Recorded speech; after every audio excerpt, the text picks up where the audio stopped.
Hello again.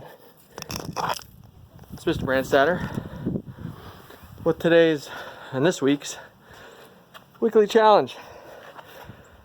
Thought I'd do a grand entrance. I think I might have pulled something, but I'm all right. I'm gonna do two today, or this week, two challenges. Give you a chance to pick and choose in case maybe one doesn't work as best for you, and give you an option. So I'm going to show you two. So first one is tied around the idea of population growth, and the idea that things start out maybe in a smaller sense, smaller area, smaller population, and start to grow into something much bigger. So the first example I have, or the example I have of that is from my butterfly garden again. Okay, last time I showed you this, it wasn't as grown up as it is now, but it's getting there. So I want to show you, there's one plant in here in particular that I want to show you, and it's this one right here. Okay, see these little sprouts coming up out of the ground. This is called bristle star. And what's cool about this is I planted this one and this one over here for the first season that I did this garden. Those are the first two that I did. And since I did this one and that one over there, and since it has spread like crazy. There's a little here, there's a little here now, there's a little here, there's more coming up here, there's more over here, there's a bunch back there. So this is really taken off. There's one over here, you see some coming up right there.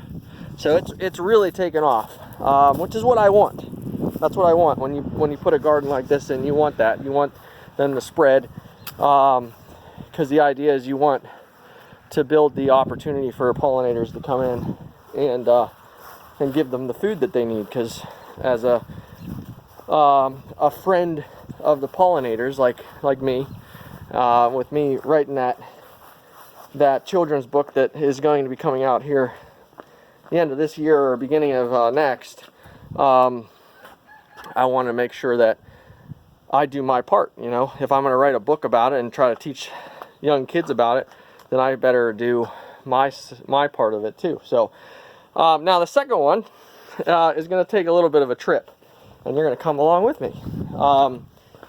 And I need to be safe, and I need to protect my moneymaker, as they say. So my handy helmet on. If I can do this one-handed. Used to be able to do this one-handed. I might not be able to now. Nope, I'm gonna have to set you down. It's not that good anymore. Handy helmet. Gotta be safe out there.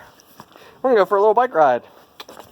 I'm gonna do this while holding my camera, holding my phone, which should work. I think I'm pretty skilled with that.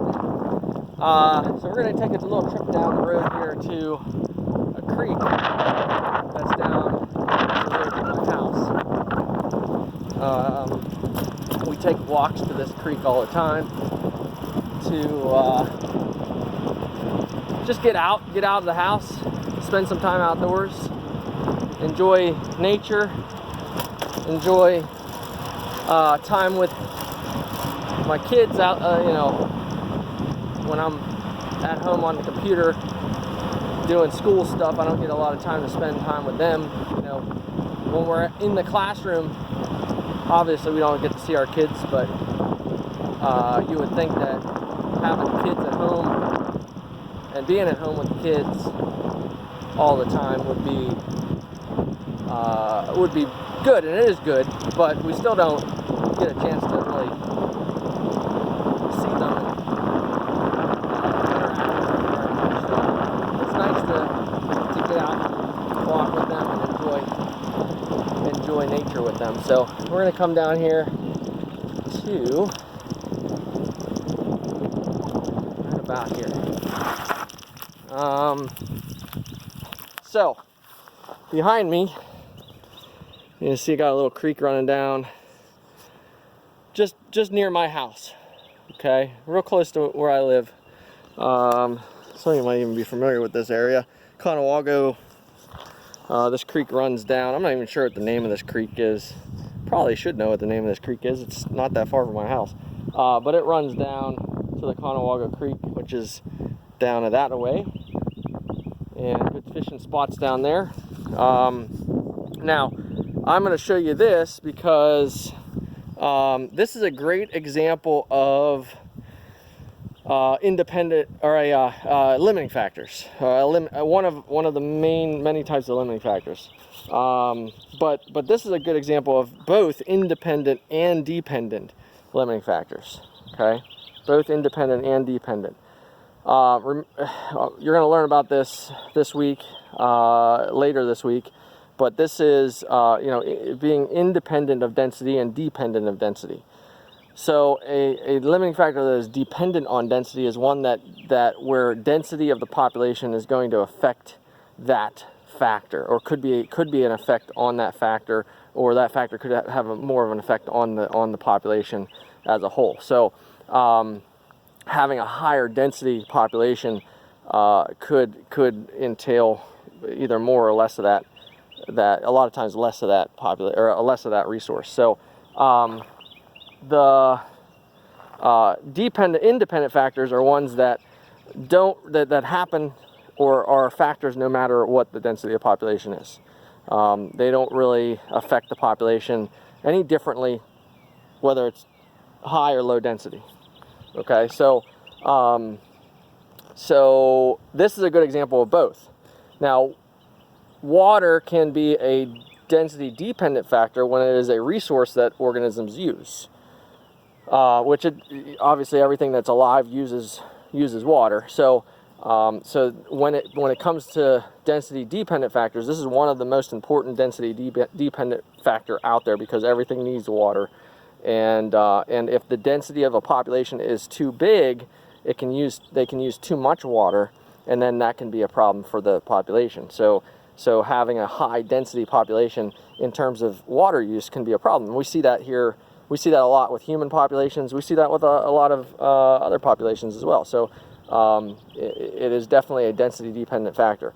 But it can be a density independent factor when it floods. A flood is a natural disaster. All natural disasters are independent factors because they happen no matter what the population density is. It can be big, small, medium, doesn't matter. It's going to happen no matter what. Floods, tornadoes, hurricanes, asteroids, they're just going to happen. Doesn't matter. This creek particularly, this creek floods quite a bit. When we get a lot of heavy rains, I can come down here if it rains for a day, 2 days straight, real heavy rains.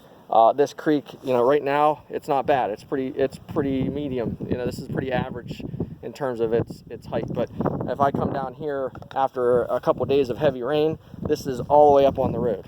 No, easily all the way up on the road, and even up into this yard here.